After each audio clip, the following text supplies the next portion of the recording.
नमस्कार मित्रांनो, जय शिवराय. प्रितेश रॉक्स कोल्हापूर या चॅनेलवर आपले स्वागत आहे. आज तुमच्यासाठी पुन्हा एकदा एक नवीन हॉरेबल स्टोरी घेऊन आलो आहे. ही स्टोरी सोहम पाटील यांनी लातूरमधून पाठवली आहे. ही स्टोरी आहे अस्मिता नावाच्या एका तरुणीची. चला तर मग सुरू करूयात. अस्मिता लातूर जिल्ह्यातील एका छोट्याशा गावामध्ये राहत होती. ती 12th क्लासमध्ये शिकत होती. अस्मिताच्या कुटुंबात एकूण 4 लोक होते. अस्मिता, तिच्या आई, वडील आणि साक्षी नावाची छोटी बहीण. अस्मिता ज्या कॉलेजमध्ये शिकत होती त्याच कॉलेजमध्ये आदित्य नावाचा एक मुलगा शिकत होता. त्याला अस्मिता आवडायची, पण अस्मिताला मात्र यातलं काहीच माहीत नव्हतं. एक दिवस काय होतं मित्रांनो, आदित्य कोणत्या तरी कामासाठी बाहेरगावी गेलेला असतो आणि जेव्हा तो आपल्या घरी येत असतो तेव्हा त्याचा वाटेत ॲक्सिडेंट होतो. त्याला हॉस्पिटलमध्ये नेलं जातं, पण 2 दिवसांनी तो मरतो. 4-6 महिने होतात. 6 महिन्यानंतर अस्मिता अमावास्येला आजारी पडू लागते. अमावास्येला म्हणजे अमावास्या आधी की 2 दिवस अगोदर ती आजारी पडायची, अशा 1-2 अमावास्या झाल्या. त्यांच्या घरच्यांना काहीच समजलं नाही. पण 2-3 अमावास्या झाल्याच्यानंतर त्यांच्या लक्षात येऊ लागलं की अस्मिता प्रत्येक अमावास्येलाच आजारी पडू लागली आहे. त्यांच्या शेजारी एक काकू राहत होती. अस्मिताची आई तिला म्हणाली, "आमची अस्मिता प्रत्येक अमावास्येला आजारी पडत आहे, काही समजत नाही." तर ती काकू काय म्हणाली, "अस्मिताला कोणती तरी बाधा झाली असेल, तिला एका मांत्रिकाकडे घेऊन जावा. माझ्या ओळखीचा एक मांत्रिक आहे, मी त्याचा पत्ता देते, त्याच्याकडे तिला घेऊन जावा." असं बोलल्याच्यानंतर अस्मिताच्या आई आणि वडील दोघेही अस्मिताला घेऊन त्या मांत्रिकाकडे चालले होते. तेवढ्यात अस्मिताच्या शरीरामध्ये त्या आदित्यची आत्मा जागृत झाली. त्यांना या अगोदर असे काहीही भासले नाही, पण जसे ते अस्मिताला मांत्रिकाकडे घेऊन चालले होते तसे अस्मिताच्या शरीरामध्ये त्या आदित्यची आत्मा जागृत झाली. ती बोलू लागली, "आता तुम्ही हिला घेऊन चाललायत, पण ह्याचा काही एक उपयोग होणार नाही. ही मला खूप आवडते, हिला मी घेऊन जाणारच." ते खूप घाबरले, त्यांना काहीच समजेना. पण ते तसेच अस्मिताला घेऊन त्या मांत्रिकाकडे गेले. त्या मांत्रिकाने सांगितले, "ज्या कॉलेजमध्ये ही शिकत आहे त्या कॉलेजमधला एक मुलगा काही दिवसांपूर्वी ॲक्सिडेंट होऊन मेला आहे. त्याचीच हिला बाधा झाली आहे. आता काहीही होऊ शकत नाही.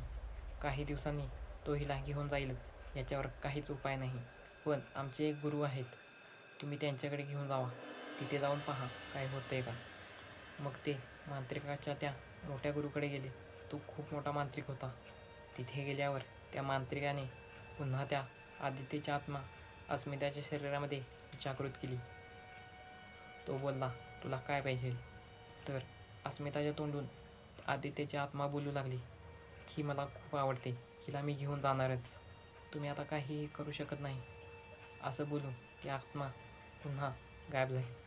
तो मांत्रिक अस्मिताच्या आईवडिलांना बोलला, "आता काही एक होऊ शकत नाही. तुम्ही यायला खूपच उशीर केलात. लय तर ही 6-7 महिने जगेल, त्याच्यानंतर काही एक होऊ शकत नाही."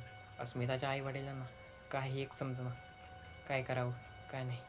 पण त्यांनी हार मानली नाही. ते मोठमोठ्या डॉक्टरकडे अस्मिताला घेऊन जात होते, पण त्यांचं काही एक चाललं नाही. थोडे दिवसांनी अस्मिताचं आजारपण वाढत चाललं. 6 महिन्यापर्यंत अस्मिता पूर्ण अंथरुणाला खिळली होती आणि 6 महिन्यांनी अस्मिता मेली. मित्रांनो, अस्मिता मेली म्हणजे स्टोरी संपली असं नाही. अस्मिताची जी छोटी बहीण होती साक्षी नावाची, ती 6-7 महिन्यांनी तशीच आजारी पडू लागली, जशी अस्मिता अगोदर पडत होती. यावेळेस 1-2 अमावास्या झाल्यानंतर साक्षीचे जे आई वडील होते ते साक्षीला घेऊन लगेच त्या मांत्रिकाकडे गेले. त्या मांत्रिकाने साक्षीच्या शरीरामध्ये ती आत्मा जागृत केली. तर एक नव्हे तर 2 आत्मा होत्या. एक म्हणजे अस्मिता आणि दुसरी तो आदित्य. खरं तर अस्मिताचा साक्षीवर खूप जीव होता, म्हणूनच ती तिला घेऊन जायला आली होती आणि ती साक्षीच्या तोंडून तशीच बोलत होती. मग त्या मांत्रिकाने साक्षीच्या आईवडिलांना सांगितले, "हिची अमावास्येला एक पूजा करावी लागेल, पण पूजेचा खर्च 50,000 रुपये आहे." पण मित्रांनो, साक्षीच्या आईवडिलांची तेवढी परिस्थिती नव्हती की ते 50,000 रुपये देतील. ते बोलले, "आम्ही खूपच गरीब आहोत, इतके पैसे नाही देऊ शकत." त्या मांत्रिकाला त्यांची थोडी दया आली.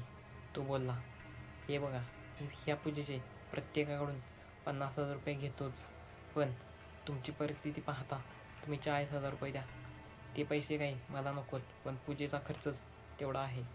या व्यतिरिक्त मी काही एक करू शकत नाही. असं बोलल्यानंतर साक्षीचे आईवडील साक्षीला घेऊन आपल्या घरी आले. त्यांनी इकडून तिकडून कसेबसे पैसे जमा केले आणि त्या मांत्रिकाला नेऊन दिले.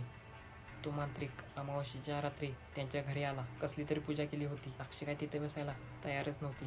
मुळात साक्षीच्या शरीरामध्ये असलेल्या त्या 2 आत्मा तिथे काय बसायला तयार नव्हत्या. शेवटी साक्षीच्या आईवडिलांनी आणि त्या मांत्रिकाने साक्षीला जबरदस्तीने एका पाटावर बसवले. त्या मांत्रिकाने कसली तरी पूजा केली. त्याने खूप काही साहित्य आणलं होतं, जसे की लिंबू, काळ्या बाहुल्या, टाचण्या, असं खूप काही होतं. जशी तो मांत्रिक पूजा करत होता तशी त्या आत्म्यांना खूप त्रास होऊ लागला होता. आणि मग काही वेळाने साक्षीच्या शरीरामध्ये असलेल्या त्या 2 आत्मा नष्ट झाल्या आणि त्याच्यानंतर साक्षी पूर्णपणे बरी झाली.